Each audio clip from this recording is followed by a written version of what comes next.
কোথায় আছো সবাই কাঁঠাল প্রেমীরা? তো দেখে নাও, কাঁঠাল দিয়ে হচ্ছে সুন্দর গুড়। তো খেজুরের গুড়কে, আখের গুড়কে হার মানিয়ে দেবে এটা কাঁঠালের রস দিয়ে গুড়। তোমরা না দেখলে ভিডিওটা প্রথম থেকে শেষ পর্যন্ত বিশ্বাসই করতে পারবে না। তো এর জন্য দেখে নাও কাঁঠালের গুড় কি করে আমি করলাম। প্রথম থেকে শেষ পর্যন্ত দেখার ভিডিওটা আমার অনুরোধ রইল। তো চলে এসো, কি করে বানিয়েছি আমি কাঁঠাল দিয়ে গুড়, তোমাদের সাথে সেটা আমি শেয়ার করি। তো দেখো, এর জন্য প্রথমে আমি খাজা কাঁঠাল নয়, একদম গলা কাঁঠাল নয়, মাঝারি যেটা সেরকম কাঁঠাল নিয়েছি। চিনির মতন মিষ্টি, আমি বীজগুলো আলাদা করে নিয়েছি। আর হাতে পানে খাওয়ার যে চুন, খাওয়ার চুন যেটা, সেটা আমি এখানে কাঁঠালের মধ্যে সুন্দর করে হালকা হালকা করে মাখিয়েছি। বেশি চটকালে কিন্তু হবে না, একদম হালকা হালকা করে এখানে মাখিয়ে নিতে হবে। তো আমি এখানে এরকমভাবে সুন্দর করে হালকা হালকা করে মাখিয়ে নিয়েছি। তো নমস্কার বন্ধুরা, আমি পূজা ঘরকনে। তো আমার চ্যানেলে তোমাদের সবাইকে স্বাগত জানাই। তো ভিডিওটা তোমরা প্রথম থেকে শেষ পর্যন্ত দেখো আর কমেন্টে অবশ্যই বলবে কেমন হয়েছে। তো আমি এখানে কাঁঠালটাকে মাখিয়ে, চুনটাকে মাখিয়ে আমি প্রায় 30 মিনিট মতন রেখেছি। দিয়ে এটা ছেঁকনি দিয়ে কিংবা তোমরা মশারি দিয়েও তোমরা রসটাকে বার করে নিতে পারো। আমি এখানে ছেঁকনি ব্যবহার করেছি। আমি ছেঁকনি দিয়ে সুন্দর করে রসগুলো চেপে চেপে বার করে নিচ্ছি। আর যেহেতু আমি একাই ক্যামেরাটা ধরছি, আমার ক্যামেরা ধরার কেউ নেই, এক হাতে ক্যামেরা আর এক হাতে আমি ছেঁকনি নিয়ে এরকম করে রসগুলো তোমাদের শুধু দেখাচ্ছি আর কি কীভাবে বার করেছি। এরকম করে চেপে চেপে সুন্দর করে বার করে নিলাম। নেওয়ার পর কড়াইটা আমি গ্যাসের ওপর বসিয়ে জাল দিচ্ছি।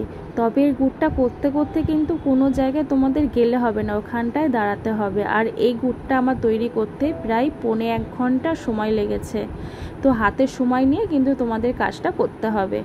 এই দেখো, প্রথমে যে রসটা, আখের রসটা কাঁঠালের রসটা যে ফুটলো, আমি গাঁতগুলো সব ফেলে দিলাম। এরকম করে যত ফুটছে তত গাঁত বেরোবে।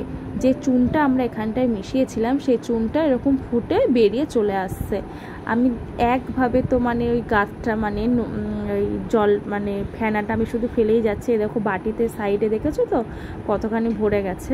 তো এরকম করে জাল দিতে দিতে আস্তে আস্তে দেখেছো কালারটা হলুদ থেকে কেমন দেখো একটা লালচে লালচে পুরো ভাব চলে আসলো। আর তো খুবই সুন্দর একটা গন্ধ বেরিয়েছে। আর এখানে আরও বেশি গন্ধটা ভালো লাগাচ্ছ না, আমি কিন্তু 2খানা এলাচ দিয়েছি।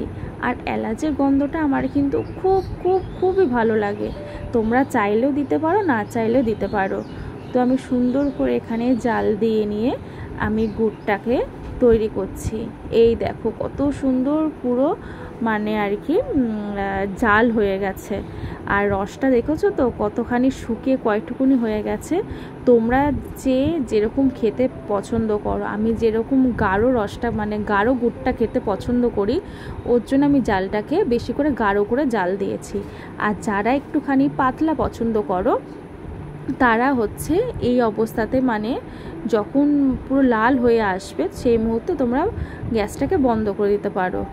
দিয়ে দেখো, আমি গাঢ় যেহেতু পছন্দ করি, তো গাঢ়ভাবে নিয়ে আমি গুড়টাকে জাল দিয়ে নিচ্ছি। আর খুব সুন্দর মিষ্টি গন্ধ বেরোচ্ছিল, খুবই সুন্দর গন্ধ বেরোচ্ছিল। তবে এই গুড়টা যে খাবে সে কিন্তু সহজে ধরতে পারবে না যে এটা হচ্ছে কাঁঠালের গুড়। তো তোমরা করে দেখো। আর এটা কিন্তু ফ্রিজে রেখে প্রায় তুমি 1.5-2 মাস মতন কিন্তু খেতে পারবে। আর রুটির সাথে তো একদম পুরো জমে ক্ষীর হয়ে যাবে। তো আমিও ফোনে দেখে রেসিপিটা আমি ট্রাই করলাম, তোমরা অবশ্যই ট্রাই করো, দেখবে তোমাদেরও খুব ভালো লাগবে। আপাতত টাটা।